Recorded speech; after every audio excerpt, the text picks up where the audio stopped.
Vocês acham que as grandes bandas de rock morreram? Tem umas vivas ainda, tem umas mortas.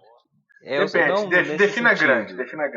Eu estou falando no seguinte sentido, porque a última banda grande que eu gosto de rock and roll, que nasceu, criou alguma coisa, acho que foi o Guns N' Roses. Nossa. Depois disso, só veio o tal dos New Metals e não apareceu mais nenhuma banda. A gente até hoje, quando vai, por exemplo, em shows, por exemplo, no Rock in Rio, a gente tem que ficar escutando bandas dos anos 80 e 90. E os caras estão ficando velhos. Uma hora eles vão morrer e não vai ter mais ninguém criando. Nesse sentido, eu acho que acabou, né? Primeiro, eu não gosto de Guns, deixa isso claro. Você não gosta de Guns? Alguma música. Acho que ninguém gosta de Guns, todo mundo vai na moda. Guns é legal e vambora. Mas assim, a última banda que, pra mim, a última banda que foi gerada e permanece até hoje é o Red Hot, na minha opinião. Red Hot? Mas é uma banda antiga, dos anos 90. Não, exatamente, como você falou. Né? Banda nova não tem, na minha opinião. Eu entendi o que você falou. É porque, na verdade, parou de aparecer essas bandas que marcam uma época, Isso. né? De rock parou, você não vê mais... desapareceu. Hoje em dia é pop. Não, mas acho que geral desapareceu, porque num ano você tem Lady Gaga, no ano seguinte você não tem mais Lady Gaga. Sacou? O que eu falo é o seguinte, você tem... Pode ser que a gente tenha envelhecido também e a gente não tenha acompanhado as novas bandas, mas é bizarro porque antigamente tanto criança, adolescente e adulto escutavam as mesmas bandas que nasciam. Hoje em dia a gente não tem isso. Eu não consigo, por exemplo, escutar essas bandinhas nem eu que gosto dessas bandinhas mais felizes, consigo escutar essas novas bandas da atualidade, entendeu? Mas o que rolava antigamente? Antigamente o único veículo que tinha era rádio e televisão. Realmente, então todo mundo ouvia aquilo porque era o único lugar que tinha para eles se divertirem, era a televisão, então todo mundo tinha que assistir. E rádio também. Hoje em dia você tem internet, então hoje em dia você escolhe o que você quer ouvir. Faz sentido. Você não é obrigado a ficar. E a MTV nem existe mais, então a televisão ninguém assiste. Mas eu acho que tipo assim, a MTV mesmo se existisse na TV aberta, né? Ela tem problemas, porque acabou, cara. O que é da MTV? Porque vai tocar o que na MTV? MC Guimê... Não, nada, tipo assim, nada contra, mas tipo assim, não tem nada que marque ela. E ninguém vê televisão mais. Tem esse problema também, ninguém vê televisão. Ninguém tem tempo nem saco mais pra parar e ver televisão. Ok, então...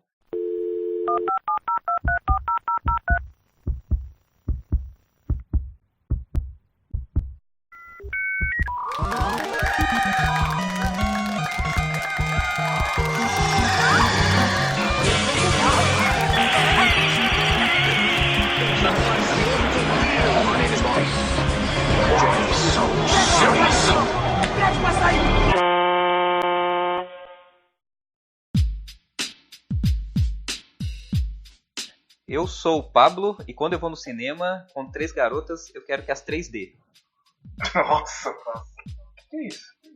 O que você quer minha abertura, caramba. O que você quis dizer com isso?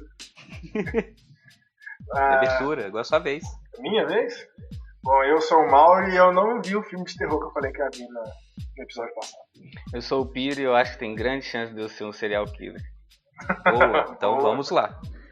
Então vamos começar todos. Primeiramente eu gostaria de agradecer a todos que escutaram o primeiro episódio e aí também anunciar com grande satisfação que o nosso site e o e-mail finalmente foram criados. Vocês não precisam mais se preocupar com o @bol. Vocês agora podem acessar o site Alquest Podcast. Sim, temos um nome agora finalmente, senhores. Palmas, palmas. alquestpodcast.com e pode também nos mandar um e-mail para o alquestpodcast, @alquestpodcast. Pô, me perdi nos Alquest Podcast. Eu também perdi. Sim, o e-mail alquestpodcast@alquestpodcast.com, não se esqueçam disso. O site, para não confundirem, alquestpodcast.com. Pode nos acompanhar também pelo Facebook, pelo mesmo nome gigante que conseguimos. Afinal, devido a milhares de podcasts, foi o melhor nome que conseguimos, e eu acho que foi um bom nome. Tivemos uma participação muito boa também no primeiro episódio do nosso amigo Mauro e do Samuel, que não está presente aqui hoje, além também do Arley, que também não pôde participar. Mas temos aqui nossa ilustre participação do Piro. Sensacional, a melhor participação até hoje. Com certeza. Interativo, super interativo, né? Exatamente. Então, esperamos que esse projeto nosso vai ter muitos frutos, né, no futuro, que possamos ler muitos e-mails de vocês aqui. Vocês têm liberdade total para poder criticar, elogiar e nos xingar, mandar artes, porque nosso site será alimentado com todas as informações de vocês, ouvintes. Hoje falaremos sobre algumas séries que gostamos, vamos falar não somente de séries mainstreams. Eu acho que a gente não tem muito conhecimento técnico ainda para poder falar muito sobre isso, mas... Só uma pergunta. Mainstream, o que seria o mainstream? Séries que todo mundo vê, como por exemplo Game of Thrones, Walking Dead. Eu acho que esse espaço aqui hoje vai ser mais bacana se a gente reservar para poder falar sobre aquilo que a gente gosta mesmo. Pois eu acho que ficar falando sempre das mesmas séries, as pessoas já estão acostumadas a escutar. Então, cada um de nós escolheram aqui uma série específica. No caso, então, falaremos de 3 séries aqui e discutiremos sobre elas e o que gostamos e o que não gostamos, e opinaremos sobre aquelas também que não conhecemos, caso esteja na lista de alguns dos participantes. Ok?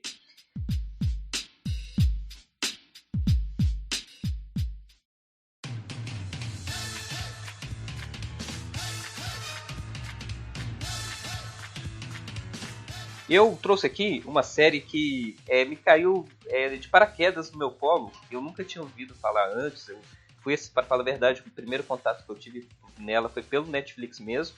Eu fui procurar estava num hiato de séries aí, onde tinha acabado Game of Thrones, Breaking Bad, e eu estava procurando uma nova série para assistir. Então, eis que eu encontro, depois de muito tempo, uma série excelente de humor e comédia, que é Modern Family.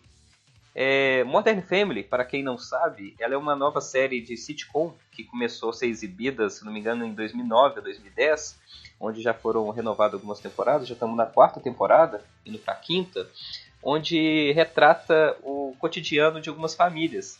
Só que essa série ela tem uma peculiaridade muito boa, que diferente dos sitcoms dos anos 90, onde a gente fazia somente em um cenário, né, aquele cenário fixo de ou uma sala ou um apartamento, nessa série você tem mostra mesmo a rotina de trabalho da vida dessas famílias. E o mais interessante que você vê logo no primeiro episódio são 3 famílias, só recapitulando, a sinopse da série são 3 famílias, onde por algum motivo essas famílias convergem entre si em determinado momento do primeiro episódio. Na primeira família você tem a tradicional família americana, onde você tem o pai de família, a esposa e os filhos, no caso são 3 filhos. Numa outra família você tem o exemplo de um homem já na faixa dos 60 anos que casou com uma super gostosa latina de 20 e poucos anos, onde no caso ela já tem até um filho, mas ela é o sex symbol mesmo, ela é muito sex symbol, mostrando aquele cara super bem sucedido com dinheiro que casa com uma mulher mais nova, aparentemente só pela beleza, mas à frente você vê que não é somente isso. E por último temos a última família, que pra mim, apesar de tudo, é o núcleo mais engraçado da série, que é o casal de gay que adota uma criança, né? Mostra a história de um casal de gay que começa vindo do Vietnã para poder adotar uma menina.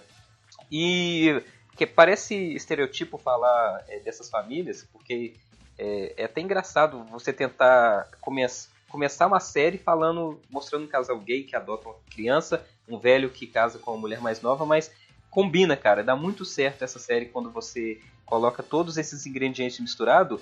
E ao fim do primeiro episódio vem a melhor parte, pois todas essas 3 famílias são juntos, são membros da mesma família.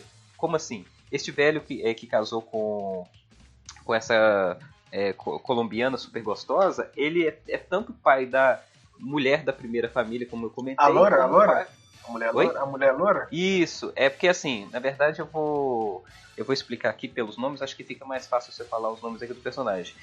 Temos aqui primeiro o personagem, que é o Jay. O Jay é esse senhor que eu te falei, tem na casa de 60 anos, que casa com essa colombiana. A de azul. Que é a Sofia, que é a Glória, Sofia Vergara. Muito bonita essa atriz. Eu tô com a imagem. Mauro falou a de azul. Como se a gente estivesse vendo uma foto dela. Não, que eu tô com a imagem aqui deles ganhando prêmio de alguma coisa, sacou? Sim. Pô, piorou ainda. Se fosse a capa da série, ainda ia, mas... Tá bom, a capa da série, peraí. O Jay Pritch é o Ed O'Neill. Aí, se vocês procurarem no Google, vocês vão encontrar. Ele é casado com a Glória, o Jay, que é a Sofia Vergara. Que vocês podem ver também, muito bonita assim, essa senhorita.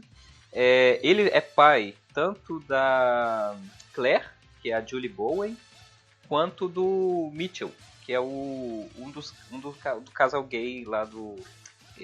um dos homens do casal gay. Não sei se eu falo casal gay, isso é o certo, mas ele é o pai do Mitchell, que é irmão da Claire também. Então, assim, essas três famílias são entrelaçadas em comum pelo Jay. Ele, eu acho que é o centro ali do que acontece na série em geral. Então, assim, só que o mais engraçado nessa série é que eles conseguem trazer uma comédia tão natural, tão orgânica, porque eles não ficam contando piada. O simples fato deles estarem ali convivendo entre si, com aquele cotidiano que... é difícil a gente se espelhar no cotidiano deles, porque são americanos, né?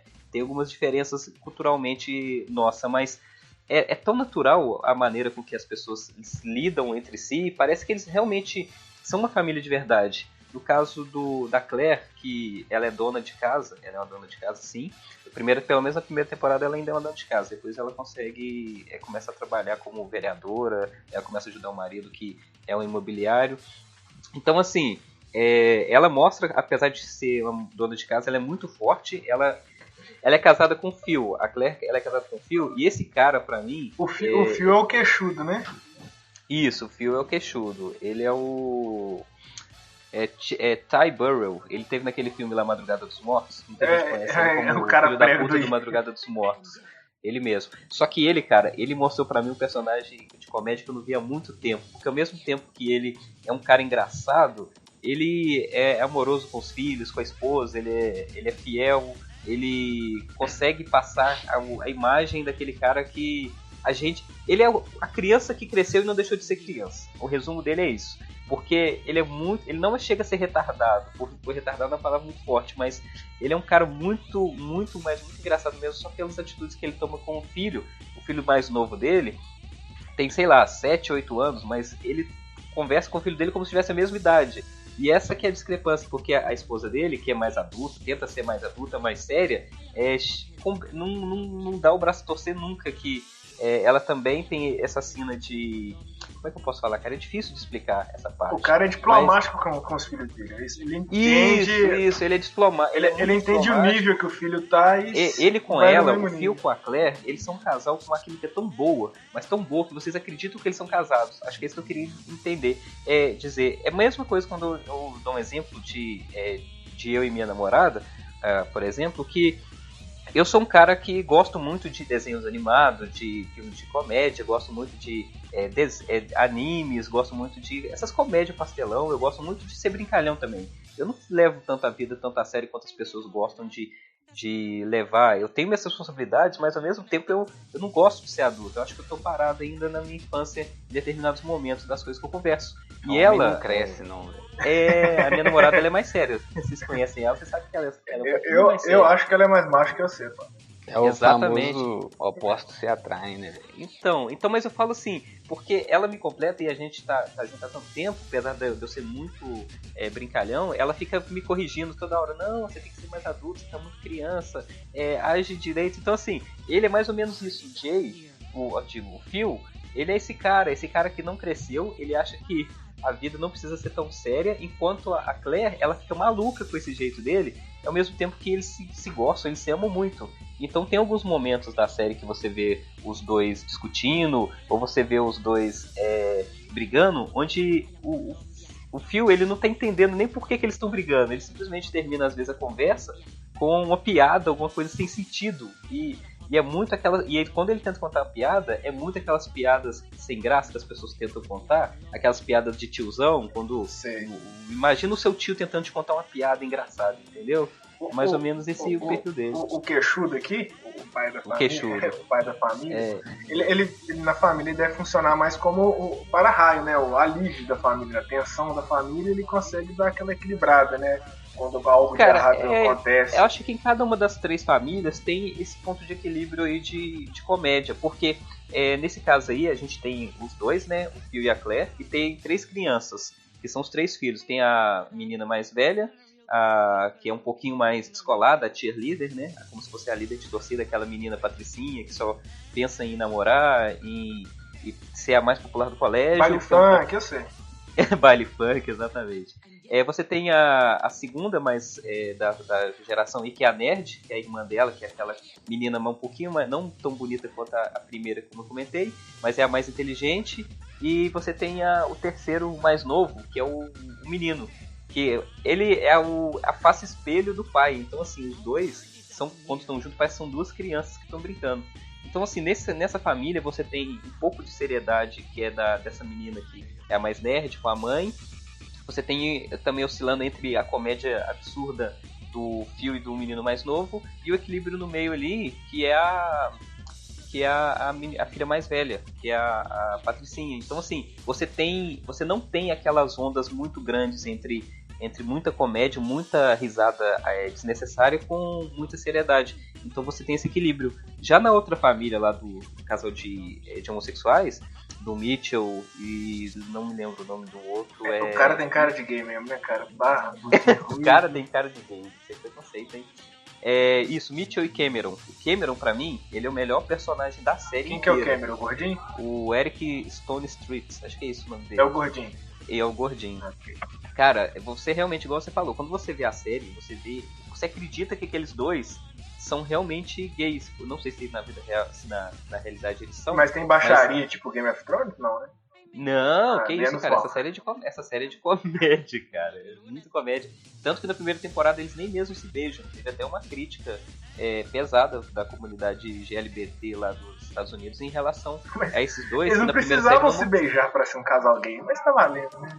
Mas as pessoas falaram que eles não tinham tanto afeto na primeira temporada, que foi corrigido depois com a tal cena do beijo, se eu não me engano, na segunda temporada.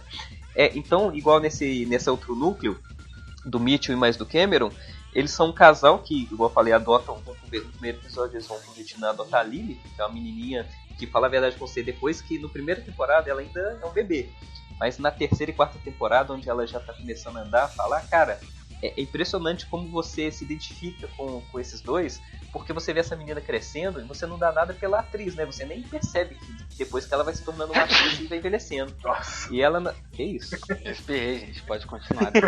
Na terceira e quarta temporada, essa menina, ela já tá dando um show de interpretação mesmo tendo 3, 4 anos de idade, cara. Você fica abismado com a capacidade dessa menina de fazer o papel de uma criança numa série, porque geralmente em série você vê crianças assim, muito travadas, retidas. Ela me lembrou muito... Ô Mauro, me lembra aquela série Eu e a Patroa das Crianças? Ah, tá. Como é que chama aquele menininho? Aquele menino que era super inteligente? O Franklin. Isso, Franklin. Ela me lembra muito aquele menino naquela série, de tão bom que eles estão. Não, mas o cara era negro, então ele já era foda. Tudo bem. No caso, o Mitchell e o Cameron, eu acho mais engraçado dos dois que é a mesma coisa.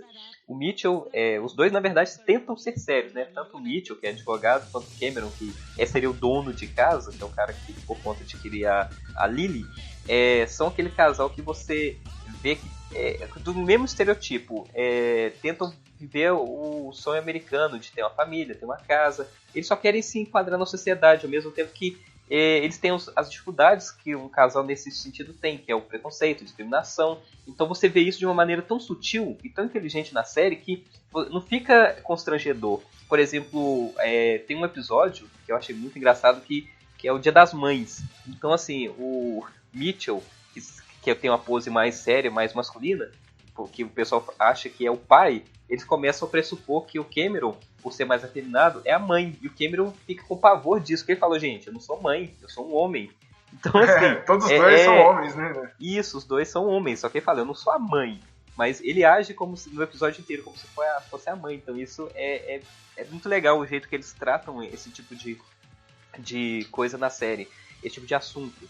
Então eu recomendo demais as pessoas assistirem essa série, porque desde a série Friends e The Office, desde essas duas séries que eu não me divirto tanto, cara. É muito bom vocês acompanhar essas séries por conta disso. E só fechando aqui, A Última Família. A mais legal, né? A do Jay? Eu não sei se é do Jay, mas eu acho que a do Jay é mais... É o que a família do Jay... É o que mais acontece, na verdade, né?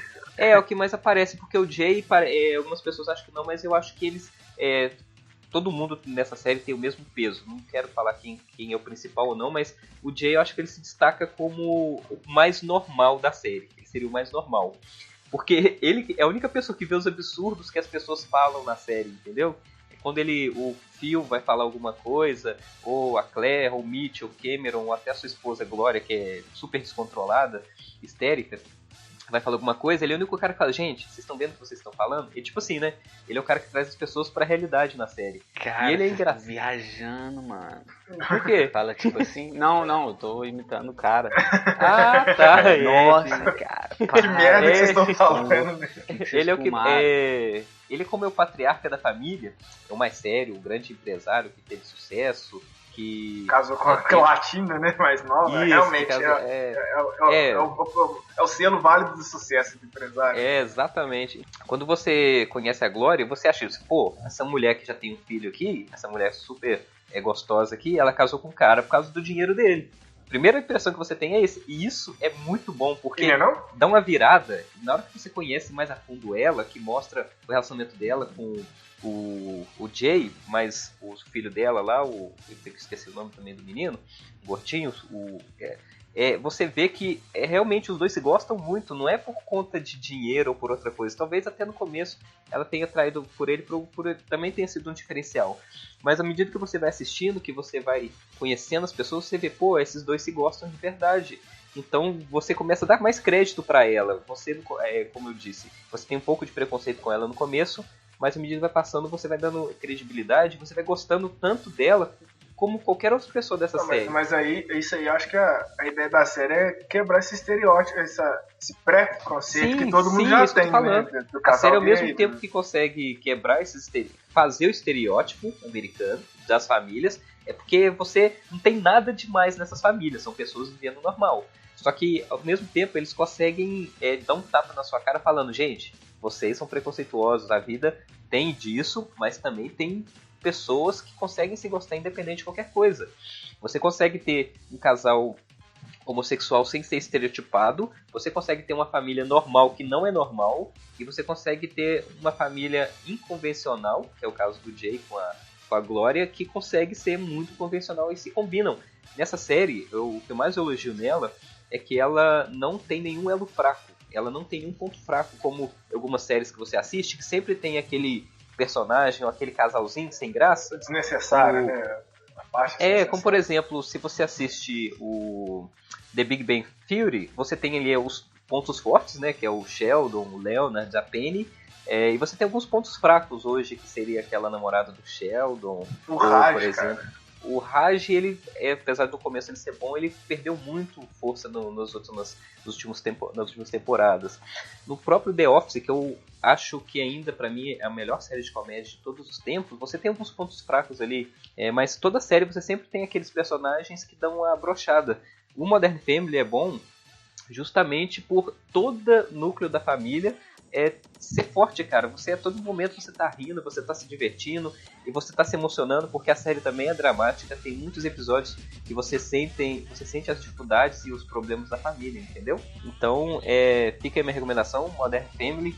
Pra mim é uma série 10 de 10, não tem falhas, não tem bola fraca, não cai em momento nenhum. Chegou na 4ª temporada, o ápice dela... Acabou a 4ª temporada? Não, a 5ª temporada está pra poder sair. Eu não comentei nada porque eu nunca assisti e eu acho que nem trailer da série eu nunca tinha visto, mas você já tinha comentado comigo sobre ela. Mas ela é uma série que ela tem uma história ou é só aquela série tipo Big Bang Theory que só cada episódio é uma coisinha boba de comédia ou ela se mescla um pouco, porque eles não ignoram os acontecimentos, mas cada episódio é independente de si. Você consegue assistir episódios picados, mas eu recomendo assistir em linha, pois acontecem coisas que vão influenciar lá na frente que talvez você não entenda depois. Entendeu? Entendi. Então eu recomendo a pessoa assistir desde o começo aí, pode assistir. É uma série que vale muito a pena, tá? Modern Family. Okay. E aí fica a minha recomendação.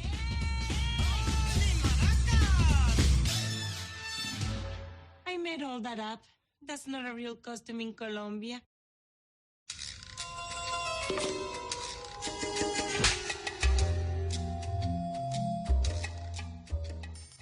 Ô, Pedro, vamos falar de Dexter um pouquinho? Dexter, eu e você, então vamos lá.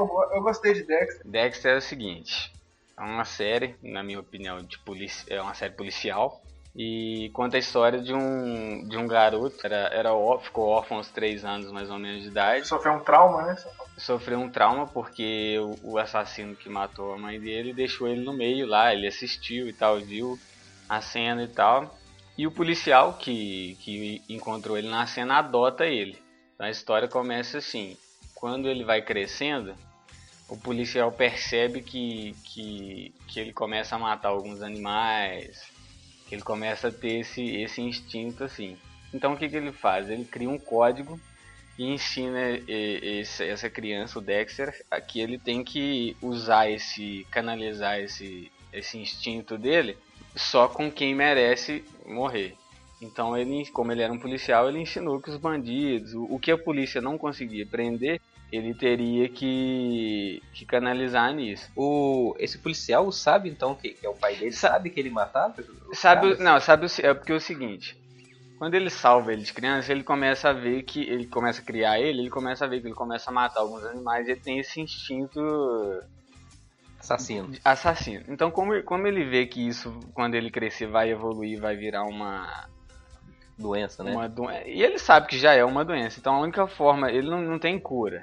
Então a única forma que ele tinha... E ele não quer matar o moleque, né? E ele não quer, tipo assim, prender o moleque. Não, é tipo assim, prender o moleque, dopar o moleque, usar remédio, essas coisas assim.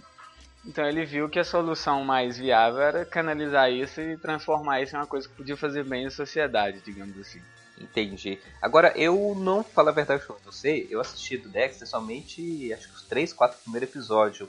E eu não gostei muito do que eu vi, porque as pessoas falam que depois melhora, fica muito bom e tal, mas não me chamou tanto a atenção da série, porque eu achei muito lento o ritmo da série, mas é aquela pegada mesmo, né? Ela é mais começa pensada, né? Ele começa bem devagar mesmo. Eu achei que o legal da série foi começar lento, porque... Ele começa devagar pra você conhecer o cara, ver a história e tal. Mas depois muda muito, dá uma acelerada boa e fica um ritmo bacana. Ele então, só pra me entender, porque eu não conheço a série igual você tá falando, ela teve 8 temporadas, se não me engano, não é isso? Não sei de números não, mas acho que foi. Foi 8 temporadas. E teve livros também, teve muita livro. coisa, e fez sucesso. Eu dou valor à série, apesar de não ter assistido, e eu tô vendo que é o seguinte... Então ele é um psicopata, né? Pelo que você está me falando, ele é um psicopata, pois ele não tem remorso das coisas que mata, não é isso? A diferença é que ele seleciona suas vítimas, canalizando todos os assassinatos e o prazer de matar pra... Como ele é policial também, né? Aí o que rola? Ele não é policial, ele é inspetor Florence. Ele não... Florence. Ele é da Florence. Não, é tipo assim, ele que faz análise sanguínea, né? Ele é um técnico de sangue que define na série, né? Então ele faz análise de burrico de sangue, vamos supor, de onde veio o golpe e pra onde espirrou o sangue, entendeu? Então ele consegue identificar qual foi a arma que matou, o método usado, entendeu? Aí o que acontece é o seguinte, como ele vê esse instinto, o pai dele vê esse instinto dele, padrasto, ele começa a ensinar ele essas coisas e ele cria o código para ele. O código era, eu não sei a ordem, mas tem as bobiças lá. E uma das coisas era que ele não podia ser pego, porque senão tava fudido todo mundo, né? E um dos códigos, e o principal é que ele não poderia matar ninguém que não merecesse. Entendi. Mas então ele leva esse código pra vida. Então o que acontece? Quando ele vê que um bandido que a polícia não conseguiu prender, não é que ele chega lá e corre atrás do cara e mata. Ele começa a seguir o cara, investiga o cara até descobrir uma coisa que ele possa usar contra o cara. Esse cara realmente é um bandido e tal. Quando ele tem a certeza, ele vai lá, rapta o cara e põe ele num container cheio de plástico e mata o cara. Porque ele é todo preparado. Como ele trabalha descobrindo como o crime aconteceu, ele sabe cometer um crime sem que as pessoas descubram da vestígio. Vestígio nenhum. Como é que acontece? Ele não tem problema com a polícia, não tem nenhum anti-herói ou herói, que eu não sei se ele é anti-herói ou não. O pai dele ensina ele uma coisa importante, a se inserir na sociedade. É porque isso que eu ia falar. O que rola? O pai dele tem noção de que ele é um psicopata e ele também. Sim. Ele tem essa noção, ele fala, eu sei que eu sou e pronto. Aceito isso, de boa. E ele aceita, ele fala, essa é a minha vida e é assim que eu sou. Aí o que acontece? Ele sabe que ele não tem empatia. Tanto que na série, em vários momentos do episódio, ele conversa com ele mesmo, tá ligado? E isso é legal. Ele tem um alter ego. Ele sabe, então ele vai falando, ele vai se descrevendo, tá ligado? Entendi. E uma das coisas é, como o psicopata por natureza não tem empatia, não socializa, não faz nada, então o pai dele fala com ele, você tem que se inserir na sociedade. Então ele começa a trabalhar, aí ele vai e arruma uma namorada, casa com mulher, ele tem uma irmã, e começa a ir pra festa com os amigos do trabalho e tal. Só que a todo momento é ele comentando com ele mesmo, tipo assim, que porra eu tô fazendo aqui nesse lugar e tal. Só que aí tem um sargento da polícia lá que começa a desconfiar dele, porque, tipo assim, toda cena de crime ele descrevia perfeitamente. Como se tivesse até sido ele que tivesse cometido o crime, tá ligado? Entendi.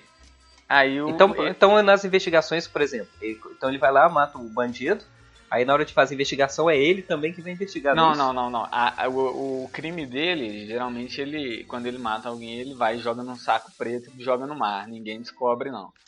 Ou outro que ele não consegue cobrir, ele dá uma limpada assim, só pra galera não descobrir. Acontece alguns que foi ele que fez o crime e ele dá essa enrolada assim. Mas a minha pergunta é porque geralmente nessas séries sempre tem o espelho do personagem principal. O espelho que eu falo é aquele cara que vai caçar ele, ou vai ser o vilão, ou vai ser o herói. Esse cara. Eu posso fazer uma coisa aqui? Eu fiquei chateado quando ele morreu também, porque eu gostava sempre do Douglas. Como esse sargento começa a procurar ele, começa a envolver um monte de gente, tá ligado? E ele começa a ficar preocupado, porque já tinha o mar tava lotado de corpo que ele tinha matado e tal.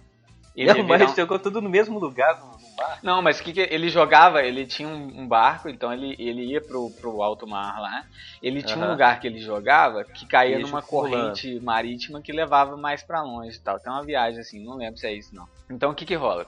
Quando esse cara começa a procurar ele começa a ficar preocupado porque esse cara tá atrapalhando a vida dele, mas ele não pode matar ele porque o código não permitia. Não permitia ele matar o cara bom.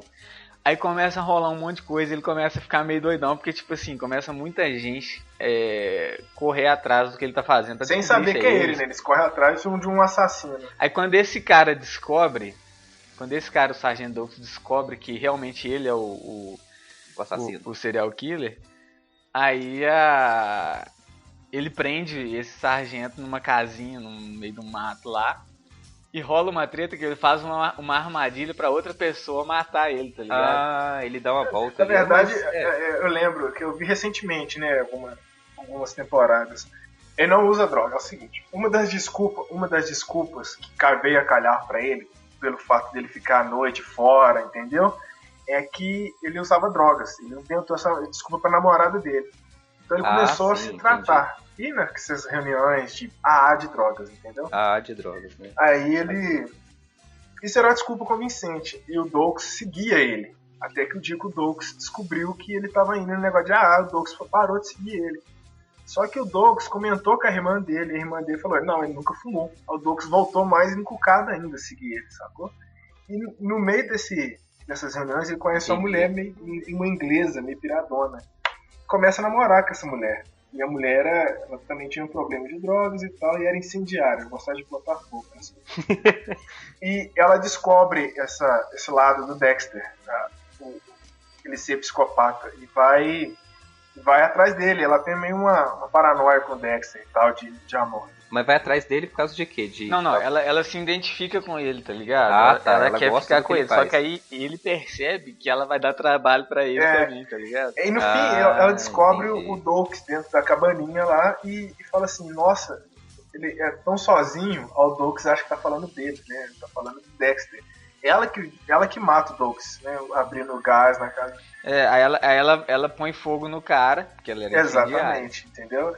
Então aí o Dexter meio que ganhou essa de brinde. Ah, entendi. E aí a mulher mata o cara, comete um crime, o Dexter vai e mata exatamente.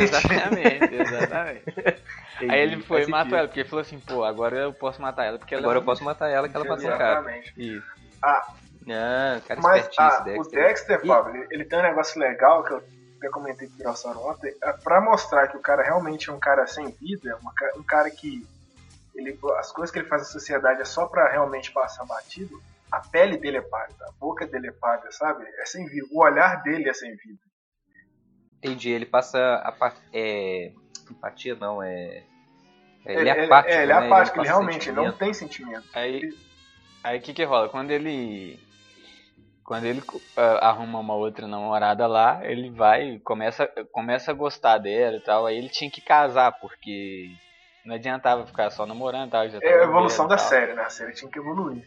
Aí a série começa a evoluir e ele vê que, tipo assim, ele tem que começar a fazer essas coisas que todo ser humano faz, tá ligado? Uhum. Casar, ter filho. Ter filho, ser marido. Então ele faz isso. À noite mata uma pessoa, volta pra casa, aí querido. Com uma mulher que é chata pra caralho. Muito chata, por sinal. Mulher clássica. Não, aí ele enrola ela pra caralho. Tipo assim, na verdade, ele casou com ela pelo seguinte. Ela fica grávida. Ela tinha ela apanhava do ex-marido dela lá e tal, aí o Dexter vai lá e mata ele. Também. Aí ele vai e casa com ela, mas ela não sabe de nada. Ele não mata ele não. Ele não mata ele não. Ele tava num programa de aquelas condicionais, sabe? Você sai da prisão, mas aí ele não podia usar drogas. E o cara, quando ele sai da prisão, ele volta enchendo o saco dela e tal, das crianças. O que o Dexter faz? Ele simula que o cara usou drogas, desmaia o cara, sabe? Ele volta pra prisão. Aí na prisão ele morre. É bem conveniente essas coisas. Mas é porque ele é inteligente pra caralho, tá ligado? Ele vai planejando as paradas. É a característica do... Ele seria então um Hannibal Lecter que faz o bem. Não, mas um Hannibal Lecter em Miami. A série em Miami. Então o cara que faz o bem e que não come as pessoas. Só que geralmente quando ele arruma esses paliativos pra resolver um problema, ele gera um outro problema pra ele. Qual foi o problema? A mulher desconfiou dele. Como é que você sabia mexer tão bem com droga? Aí a mulher fala, então você usa drogas. Aí ele tem que arrumar outro paliativo. Tipo assim, então ele admite que usa drogas. Qual que é o paliativo? E nas reuniões. Nas reuniões ele cria o problema que era se envolver com outra mulher e o Douglas descobrir que ele tava mentindo sobre as reuniões, entendeu? À medida que vai fazer paliativo, só traz problema pra ele. E o pai dele ainda é vivo ou o pai dele já morreu? Não, o pai dele já morreu quando ele é adulto. E aí, também é adulto. Quando ele é adulto, o pai dele já morreu e tal. Mas ele não matou o pai dele, não, né? O pai dele morreu de câncer, eu acho. A série passa uma ideia de que, tipo assim, todo mundo, e principalmente o serial killer, tem o Dark Passenger, né? Que é a pessoa que tem dentro de você que de vez em quando ela assume você, entendeu? Tipo, uma segunda personalidade. E esse Dark Passenger dele é o pai dele. O pai dele aparece toda hora e conversa com ele. Fala, velho, você tá fazendo merda. Faz desse jeito. Você sai dessa família, você vai. E isso é uma coisa massa pra caramba na série também. Geralmente pessoas que são assim, psicopatas, elas são pessoas extremamente inteligentes. Conseguem se misturar muito facilmente na sociedade porque eles são muito persuasivos. Eles conseguem cativar, às vezes são grandes líderes. A única coisa que diferencia eles é justamente a falta de sentimento, assim, o não ter remorso pelas coisas que faz, entendeu? Não sentir sentimentos de afeto, de medo, de tristeza. Então, a maioria... Por isso que é tão difícil de detectar no meio da sociedade. E aí o que fica legal é que como ele começa a fingir tanto essa parada, que depois que ele casa e tem filho, aí quando ele descobre que ele vai ter o filho... Aí que ele começa a mudar, tá ligado? Porque tipo assim, agora a porra ficou séria, né? E ele começa a gostar da família dele, né? E ele começa a gostar, ele fala assim, porra, o que tá acontecendo comigo, cara? Eu tô tendo sentimentos. Tem horas que ele para pra conversar com ele mesmo, que ele fala isso vai dar errado. Ele começa a sentir ciúme da esposa, coisa que ele nem... Sabe? Tipo assim, era bem superficial mesmo o envolvimento dele. E no final, deixa eu adivinhar, ele morre, né? A esposa dele, namorada, no início da série, depois de esposa, é uma esposa clássica, né? Tipo, você não tá me ajudando com os meninos, você não ajuda na casa, e o cara faz tudo, sabe? O cara ajuda com tudo. O cara O cara não tinha o que reclamar do cara, sabe? Ele ajuda os moleques a fazer dever de casa. Tinha. Na verdade, ela cria esse... Ela começa a criar implicar com ele, porque, tipo assim, o ex-namorado dela batia nela, era problemático. Aí, de repente, ela encontra um cara que é super bonzinho, trabalhando na polícia. Só que aí ele começa a dar os caô, porque de noite ele desaparece a madrugada inteira. Realmente. Aí ela começa a ficar nessa pilha, ele tá me traindo ou alguma coisa do tipo. Aí, Só que eles se gostam e tal. Aí aparece um serial killer na cidade, que ele faz um esquema que ele mata 3 vítimas. Uma ele faz a primeira suicidar, a segunda também, se eu não me engano, numa banheira. Uma é se jogar de um prédio, outra numa banheira. E a terceira ele mata. Com um martelo, se não me engano. Ele começa a descobrir quem que era o cara. Isso era um serial killer antigo que ninguém tinha pego. Aí quando ele descobre quem que é o cara, e a polícia tá tentando achar, e ele não ajuda a polícia, porque ele fala assim, esse cara merece morrer por minhas mãos, tá ligado? Porque ele começa a virar, não, ele é serial killer também, ele é nível comigo, a gente tem... Aí vira um joguinho, tá ligado? De um tentando achar o outro. Isso, aí os dois se descobrem, começa aquelas tretinhas.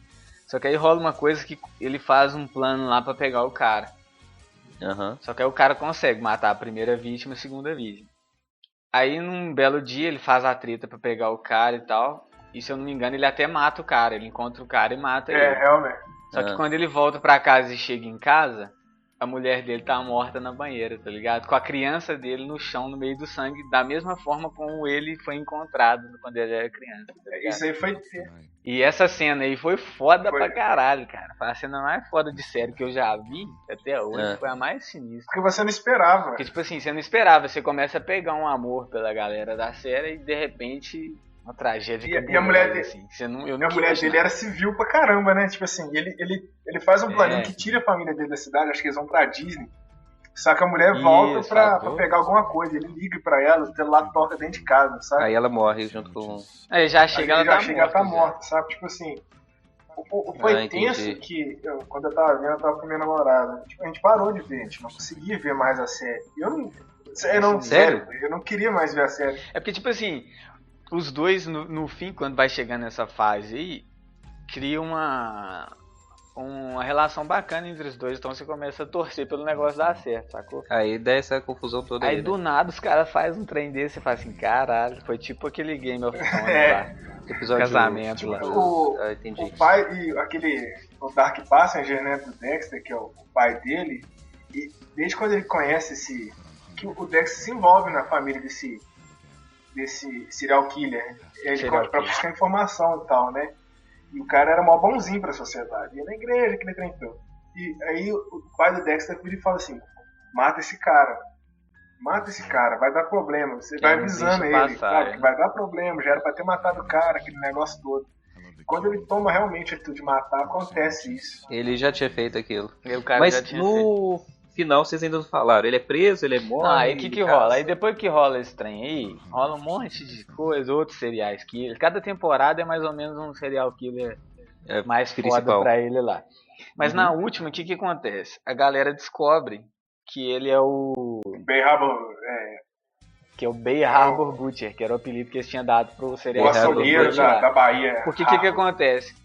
Tem um trem no mar lá que acaba voltando com os sacos de corpos.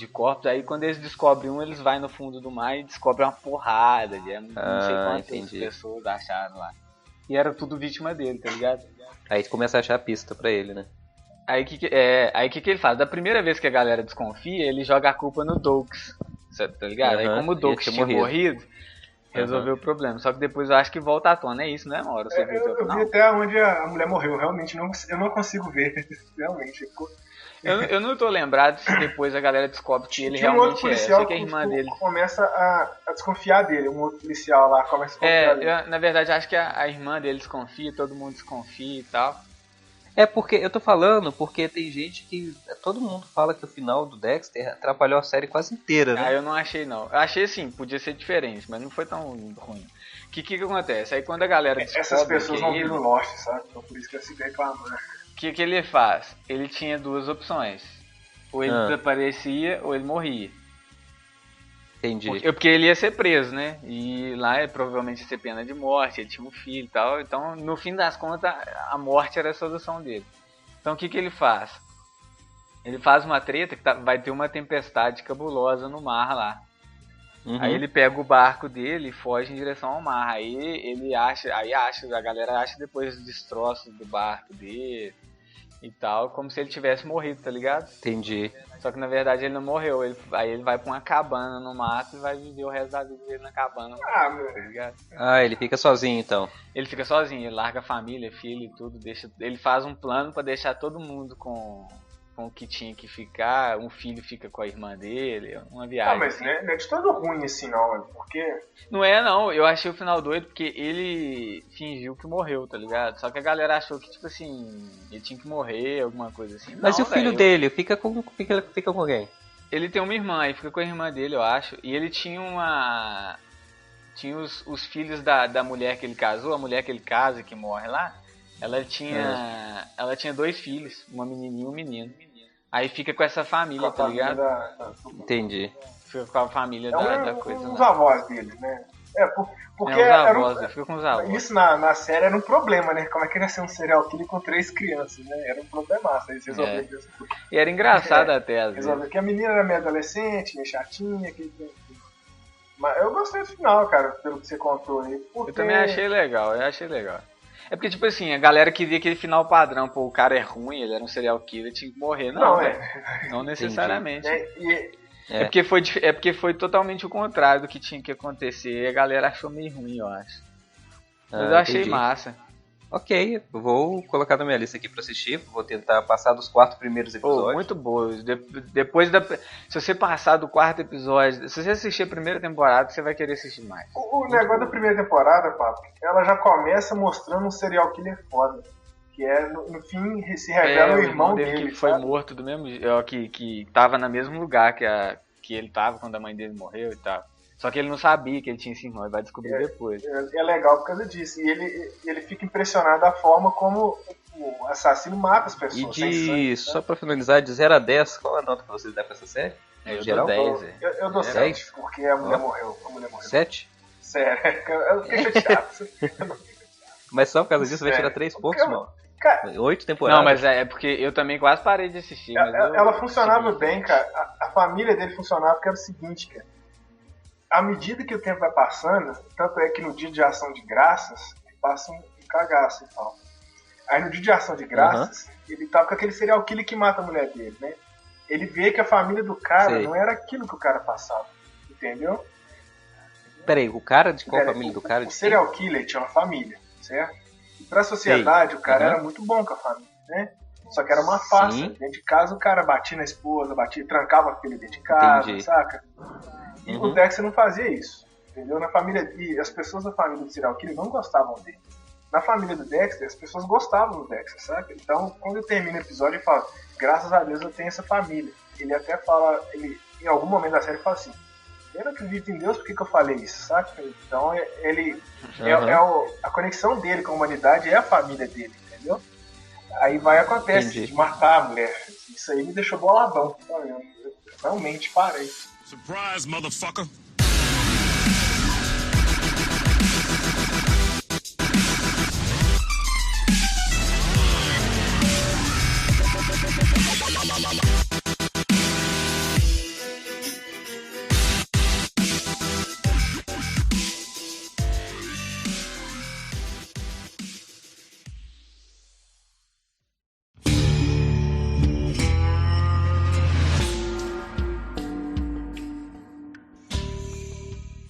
Mauro, vamos lá, qual foi a sua escolha, cara, para poder falar hoje? A escolha foi Breaking Bad.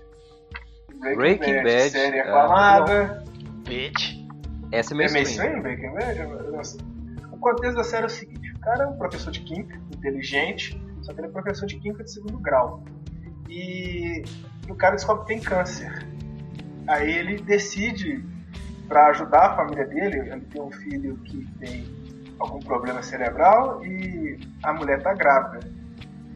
E para ajudar a família com grana, ele decide produzir e traficar metanfetamina. Ele só resolveu mesmo depois que descobriu que tinha doença e viu com o seu cunhado, que era policial dos narcóticos, que metanfetamina dava muito dinheiro. Então ele acho que tinha 1 ano de vida só, depois que ele descobriu que tinha câncer, né? ele resolveu, nesse meio período aí eu vou fazer droga e deixar minha família bem, depois eu vou morrer, porque se eu for preso também, mas um abraço. Mas a minha visão assim, de telespectador que pegou a série e viu o primeiro episódio, o que eu percebi, ele, primeiro, quando o Pirossauro me contou, eu achava que a série passava em Nova York, Chicago, alguma cidade grande assim conhecida. Não, passa no meio de um deserto, cidade de Albuquerque, né? Tipo assim, é fora... Novo México? Cidade de Albuquerque no Novo México, uma coisa fora do que você tá acostumado a ver. Pra mim já foi um ponto positivo. Eu falei, no meio de um deserto, caramba, não tem nada aí. E a segunda, e depois eu fui vendo a série, foi desenrolando umas coisas que acontecem no cotidiano. Primeiro, os personagens são bem de cotidiano mesmo, né? O cara... são pessoas simples, normais. Ele é inteligentão, só que ele é um cara frustrado. Ele dá aula pro segundo grau, né? Aquele aluno chato, mala pra caramba, adolescente mala. E você já vai vendo no primeiro episódio que ele é um cara frustrado. Acho que o primeiro episódio é o aniversário dele, se eu não me engano, não é isso? No primeiro episódio ele tá fazendo 50 anos de idade. Ele tá fazendo 50 anos de idade. Tem uma festa surpresa pra ele quando ele chega em casa. E ele tem 2 empregos. E ele tinha acabado de descobrir que tava com câncer, uma viagem assim. Ele chega em casa, mas você vai vendo que ele é um cara frustrado na vida. Ele não tem voz ativa na vida dele. O cunhado dele, que é o policial lá da Narcóticos, toma a cerveja da mão dele, faz o discurso no lugar dele. Ele vai falar com a mulher fala, não faz isso. Ele não sabe, não tem voz ativa. Você vê que o cara é um cara frustrado, né? O personagem é um cara frustrado desde o início do episódio. E vai se desenvolvendo assim. Ele tem um segundo emprego, que era de trabalhar no Lava Jato e tal, tem até o problema de grana. E ele descobre que tem câncer. E fica pra baixo, né? Pô, agora tem câncer, um bebê pra vir, tem minha família pra gerir. E ele é um nice guy, né? Um cara legal, um cara que tenta ajudar e tal. Bem humano mesmo. E a série vai desenvolvendo aí. E ele descobre, um dia ele vai com o cunhado dele numa apreensão de traficante. E o traficante é um ex-aluno dele. Aí uma coisa que eu achei legal, que o contato que ele tem, né? Tipo assim, o cara, aquele contato, o professor que não conseguiu ajudar o aluno, sabe? Depois a relação dos dois. Você falou uma coisa aí que eu não concordo. Você falou que o White é um cara bom, né? Eu acho que ele iniciou bom. Eu acho que ele sempre foi um cara, assim, não mal, mas ele sempre foi um cara com tendências narcisista. É porque, na verdade, ele era amargurado por não ter conseguido o que os sócios dele conseguiram. É porque ele, por causa de um amor não correspondido, ele acabou vendendo parte da empresa dele depois que ficou milionária. Mas eu falo, sabe por quê? Porque eu vejo ali um cara que tinha muito potencial, um cara narcisista, que era muito orgulhoso do seu conhecimento, do que era capaz de fazer, que tinha isso suprimido pela família e pela sociedade, onde ele tinha que corresponder para cuidar da esposa e dos filhos.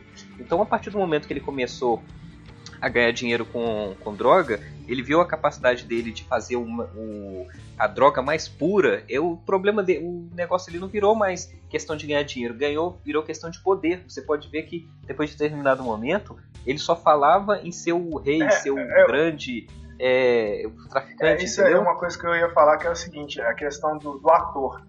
O ator, ele começa com aquela baixa estima e depois o ego do personagem cresce e você percebe que o ator consegue passar isso pra você, que o cara mudou, né? Que o nome da série acho que é Rompimento Total, né? Se você vê... Não, Breaking Bad não existe uma tradução. Ruptura, né? Mas tipo assim, você vê que realmente rompe, né? Depois que o ego dele cresce tanto. Ele se liberta, na verdade. Ele se liberta, só que vira um monstro, né? Ele se liberta virando um monstro. Ele, em vez de ajudar a família, ele começa a ferrar a família, né? Porque a mulher descobre, ele separa. E diferente assim, diferente do Dex, que vocês falaram que era um cara que canalizava as coisas bem, ele era um cara... O Walter White, ele é um cara muito egoísta. Ele acho que é o personagem mais egoísta de todas as séries que existem até hoje, porque ele só pensa... todo momento ele fala que está ajudando Pickman, a esposa, o filho, mas em todo momento ele só pensa em si próprio. Tanto que ele chega a matar pessoas e quase matar uma criança em determinado momento, simplesmente para poder fazer o Pinkman voltar pro lado dele e se safar da polícia, entendeu? Então assim, ele é por isso que eu falo que ele em momento nenhum, ele nunca foi um cara totalmente bom. Ele só tinha essas correntes que seguravam ele para não fazer essas coisas. Mas a partir do momento que ele viu que ele ia morrer, que a família dele ia ficar na pior, ele chutou o balde de tudo e resolveu juntar com o Pickman para ser o cara o Testa de Ferro, né? Aquele cara que ia estar nas ruas vendendo, e ele fazendo a sua produção de metanfetamina. E pra ele, você podia ver que ele não aceitava nada menos do que a perfeição. Ele não aceitava nada, nenhuma lixo. Porque se ele quisesse ganhar dinheiro mesmo, ele ia pensar em aumentar o máximo possível a produção. Não sei se ele ficar preocupado em fazer um negócio puro. O negócio de fazer a droga pura e ser conhecido como Heisenberg lá, o rei da metanfetamina lá, era questão mesmo de ego e de poder. Tanto que ele já não estava mais preocupado, apesar dele ser aquele cara, aquele pai que se dizia amoroso, tá junto com a sua esposa, ele estava mais preocupado com a sociedade, vendo ele como uma família boa, tanto que em determinado momento lá a esposa dele manda ele se fuder literalmente, né? E ele não tá mais preocupado se ela ama ele tá preocupado em se ela vai ficar com ele, ou se o filho dele vai, o que o filho dele vai pensar dele. Tipo assim, eu acho que o relacionamento dele com o Pinkman, eu acho que era do ex-aluno, né? Eu acho que era mais aluno e professor mesmo, porque em vários pontos da série ele poderia ter deixado o Pinkman para lá, entendeu? Não, eu vou te falar mais, Mauro, não é mais de aluno com professor, não. Acho que tá mais de até uma certa... Porque ele espelha no Pinkman aquilo que ele queria que o filho dele fosse. Tipo assim, ele sempre tenta ajudar o Pinkman. Quando o Pinkman... Ele poderia deixar o Pinkman em determinado momento se ferrar com as drogas, ele pega a grana, ele sabe produzir, ele já estava envolvido com um traficante bom, né? Mas isso que eu te falo, ele sabe... Por que também eu falo que ele é orgulhoso? Porque além dele ver o Pinkman como um filho que ele não teve, ele sabe que se o Pinkman fosse preso, ele ia se ferrar, porque o Pinkman sabe toda a história dele, entendeu? Por isso que eu falo que ele só agia de interesse próprio em todos os momentos. Por isso, essa série, no começo, eu ficava naquela, pô, o Sr. White e tal, o cara é bom, ele tem que se dar bem e tal, isso mesmo. Só que, a partir da terceira, quarta temporada, como caiu a ficha, eu falei, não, esse cara, ele não é bom, a gente tá vendo aqui a trajetória é de um cara perverso, um cara mau, narcisista, um cara que eu também tive esse sentimento, então, eu comecei torcendo pra ele e depois queria que ele se desse mal. No final da quarta temporada, ele consegue ser o verdadeiro rei do crime lá de Albuquerque, entendeu? Então, assim, ele poderia ter terminado ali se realmente o problema dele fosse dinheiro, como ele falou no começo. Ele poderia ter parado ali e resolvido todos os problemas, mas não, ele não parou, entendeu? A qualidade do ator é muito boa, né? Que você consegue começar a sentir raiva dele em vez de pena no início, você consegue sentir raiva dele porque o cara muda a forma de falar, a forma de agir. Pra mim, os melhores personagens dessa série é o Bryan Cranston, né? O Walter White, o Dean Norris, que é o Hank. O Hank é muito bom personagem. Se superou nessa série completamente. Era um personagem assim, em outros filmes, outras séries, era secundário, ele mostrou... Ele era um policial bom de serviço, né? Não, e ele pra mim é o verdadeiro policial verdadeiro, assim, né? Parece que você fala, mas por que eu falo isso? Porque não é aqueles policiais de série ultra bonitões, galãs, musculosos, que corre, pula, sabe atirar, é aquele cara nice guy, policial perfeito.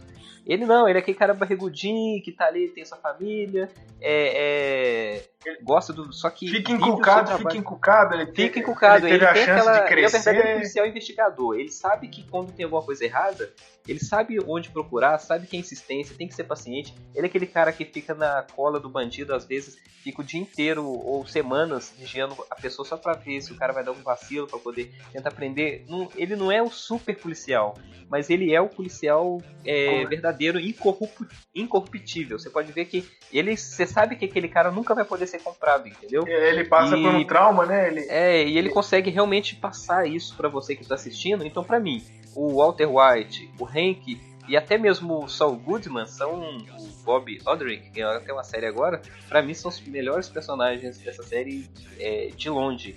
Porque, assim, não quer dizer que as outras pessoas sejam ruins, mas eles se saltam tanto aos olhos a interpretação deles, que até o Pinkman, né, o Aaron Paul nessa série tá bom, mas esses três que eu falei faz parecer com que os outros personagens sejam assim, fracos, entendeu? Eu gosto do Pinkman porque ele na série ele é aquele cara, ele não tinha motivo nenhum pra entrar nesse mundo de drogas, tráfico e tal, e mas o Pinkman já tava, cara, né?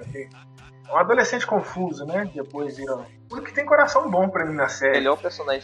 O melhor personagem em questão de conceito, assim, porque o Mr. White, ele usa o Pinkman pra se segurar. Parece que é o contrário, que é o White que segura o Pinkman, mas é o Pinkman que segura o Mr. White, porque o Pinkman é um cara, igual você falou, ele tem um coração bom, ele não é um cara mau.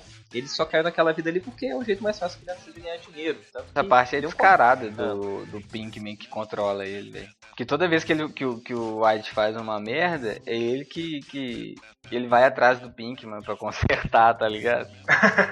Eu não tinha reparado, realmente. É, o Pinkman que segura o Mr. White, tanto que... E eu acho que no fundo, o White sabe disso, por isso que ele faz questão de estar sempre ajudando o Pinkman com a questão do vício dele com as drogas, pra ele deixar ele lúcido, porque se o Pinkman não tá lúcido, o Mr. White começa a perder controle das coisas. Tanto que os maiores problemas que tiveram com o Mr. White lá foi justamente ele mesmo que criou pra ele, e em todos os momentos ele sempre recorria ao Pinkman pra poder ajudar, entendeu? Eu acho que ele considera o Pinkman como filho também, porque o filho que ele tem, que é deficiente, ele não... É uma merda de Isso é um observação, abre parênteses, o Ray J. Might, ele realmente, que é o filho do White, ele realmente tem paralisia cerebral, tá? Tá, mas continua sendo um filho de merda na série. Chato, pois é, aí tipo assim, ele não podia fazer essas coisas que ele tava querendo fazer com o filho dele. Então ele pegou o Pinkman como, sei lá, adotou ele, agora. É um filho emprestado, né? Que foi? Agora, essa série... Agora tem uma coisa que me incomoda muito nessa série. Alguns episódios parecem que foram feitos somente para preencher linguiça. Porque praticamente a série inteira, na minha opinião. São 2 episódios em cada temporada que você fala, puta que pariu. Aquele episódio da mosca lá, por exemplo, ele eu ia falar totalmente da mosca, desnecessário. Cara, é porque, assim, eu no começo achei, tem alguma coisa ali, ou ele tá viajando nessa mosca, ou ele vai tá voltando a ter doença e tá tendo alucinação, mas é isso na frente eu vou ver. Mas eu acho que mostra, esse da mosca, mostra o ego dele de querer perfeccionismo, sabe? O Pink falou com ele, cara, é uma mosca, deixa o bicho aí. Eu acho que não é isso não, cara. Eu acho que ali mostra o seguinte, como é que qualquer coisa, mexe com o psicológico do Mr. White, entendeu? Também é uma boa interpretação. Uma pequena mosca ali, eu não sei se é isso, porque na verdade eu acho que esse episódio foi feito somente pra encher linguiça, mas aquela mosca ali só mostrou assim, uma formiga me incomoda, então se essa formiga tá me incomodando eu tenho que matar. Eu demorei 3 dias pra ver esse episódio.